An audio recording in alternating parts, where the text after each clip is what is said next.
So thank you, Dinah, for taking the time to answer these questions from SuperGuide readers. It would be great if you could start by saying a little bit about your role at the ATO and your experience prior to joining the ATO. Yeah, sure. I have been at the ATO for coming up on 2 years now, and in my role, I lead for the ATO, the SMSF Segment, which means I deal with everything to do with the self-managed super fund part of the ATO, compliance approaches, compliance activity, and development of policy and responding to, of course, questions from the sector. It also involves quite a bit of speaking, like today, to give clarity around our messaging out to the sector. Before I joined the ATO, I was a partner at KPMG, where I led their wealth management practice for the last 4 years and nationally. And there I dealt with a wide variety of clients, within large APRA funds to small boutique managed funds, so concentrated in the wealth management area. So the first question we have is, I have an SMSF and need to apply for early release of super due to COVID-19.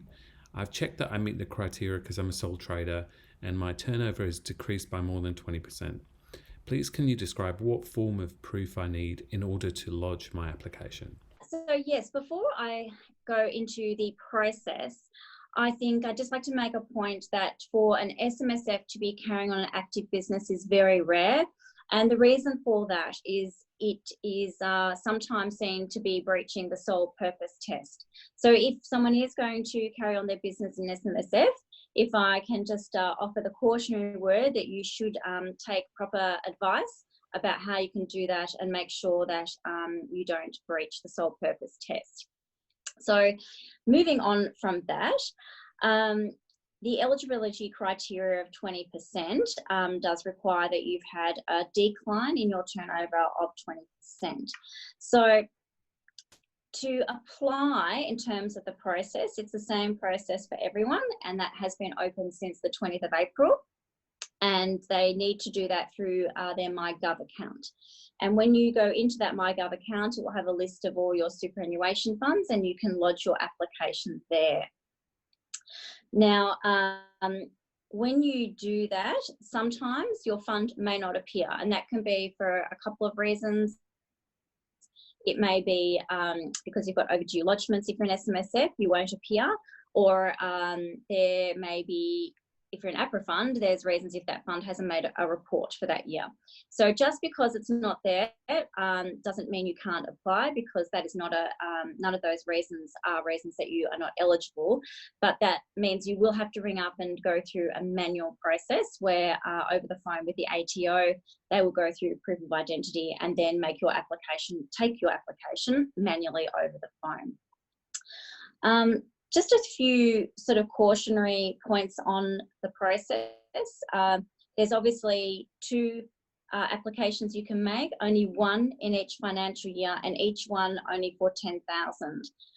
So there's no kind of top up. If you do only 5,000 for this financial year, you can still only apply for 10,000 next year, not 15.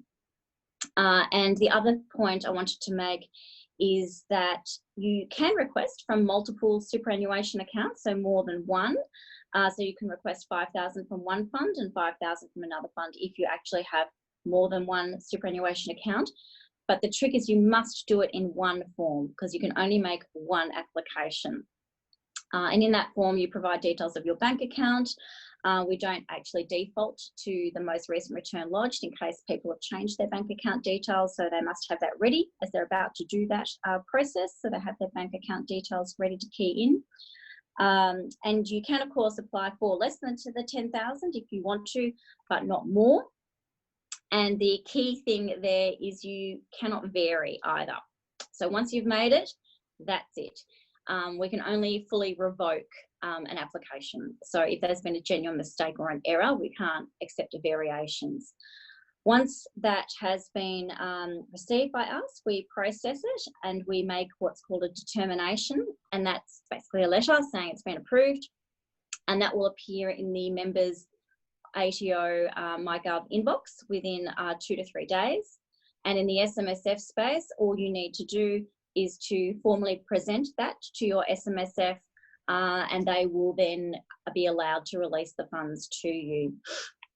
So In terms of the forms of proof, as part of the application process, there's no actual documents that need to be attached to the application. You self-assess yourself. So you need to have your details ready, but you simply put them into the form, and that is the end of it. No extra documents to be submitted.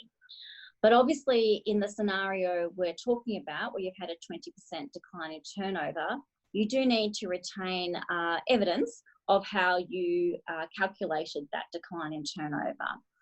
So the explanatory memorandum gives, for example, if it was this side of the this financial year, let's just pick a month, March, and you can only, it became effective from 1 January. So you might say, look at the 6 months for this financial year, calculate an average over the 6 months and compared your current turnover for the month compared to the previous 6 months. A quarter would also be suitable, but you would need to do that from your existing accounting records, tax records, or whatever other usual business records that you have, and keep them ready should the ATO audit you. So I think that covers off that.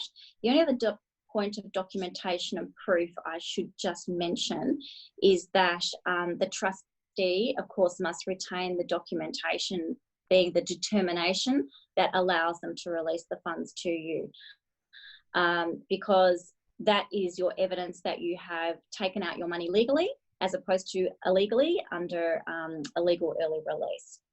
So the trustee should not release any money until they've formally received it, and keep that on record before they make the payment actually out to the member.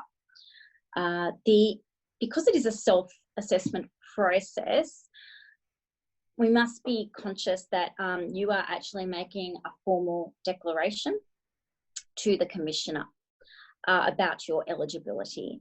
So there are penalties if you do make a false and misleading statement to the Commissioner. So it is very important that you do retain that evidence and ensure that you have checked that you meet the proper eligibility criteria. And how long should these records be kept?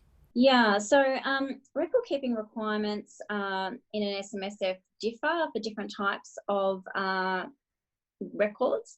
So for general business records like financial accounts, your annual returns and statements to the ATO, it's 5 years. But there are certain records that are required to retain for 10 years. And they would be, for example, trustee minutes, perhaps where you minuted that you were going to make the payment to your member and you checked your deed and you were happy that the funds could be released to the member. So there is a nice little section on our website that tells you what the record keeping requirements are in terms of timing for SMSFs, and I would encourage anyone wanting to check those to have a look at the website.